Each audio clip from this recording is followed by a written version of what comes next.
Welcome back, everybody. Democratic members of the Senate Judiciary Committee want to know if President Trump has weaponized the Department of Justice to go after his political enemies, like former FBI Director James Comey. In the congressional hot seat today, you see her right there behind me. That's Attorney General Pam Bondi. Listen to this heated moment when Senator Richard Blumenthal asked about that Comey indictment.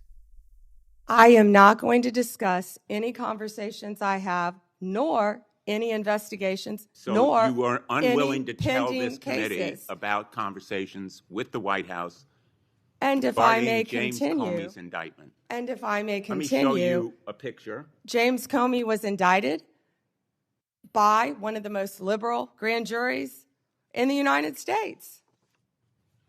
The night before James Comey's indictment, you had dinner with the President of the United States.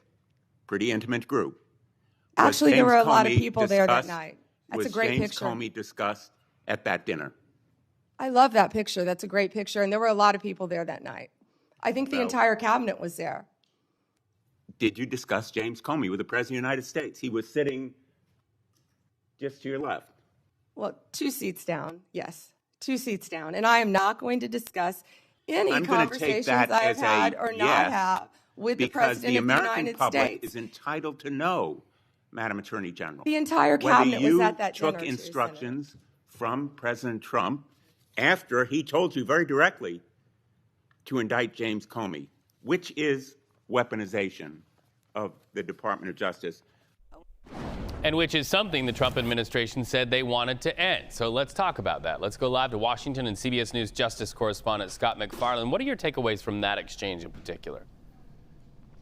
It's not happening in a vacuum, Reed. That exchange comes less than 24 hours before history is going to be made. A former FBI director is going to be arraigned in criminal court as a criminal defendant accused of obstructing the U.S. government.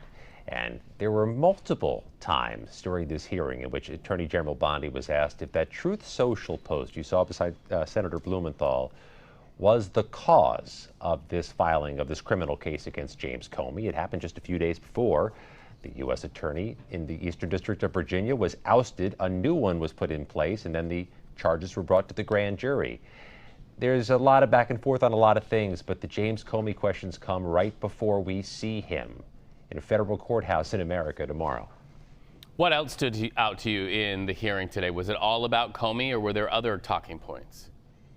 The Democrats asked about Jeffrey Epstein files, if more are going to be released, and the Attorney General didn't declaratively answer those questions. Republicans are drilling on one particular issue. Revelation last night by the Senate Judiciary Committee and the FBI Director Kash Patel that the special counsel investigating President Trump for election subversion, Jack Smith, got metadata records from Republican senators, about 8 of them, and a Republican U.S. House member as part of that investigation. You know, the investigation did look into whether false, fake, or alternate electors were provided to members of Congress as part of that alleged subversion effort. But the Republicans on this panel are arguing it is a provocative, if not controversial, if not unlawful step for the executive branch, the special counsel, to get a legislative branch's records. That's the last we've heard of that case. Important reporting. Scott MacFarlane for us in Washington. Thank you so much. Be well today, friend.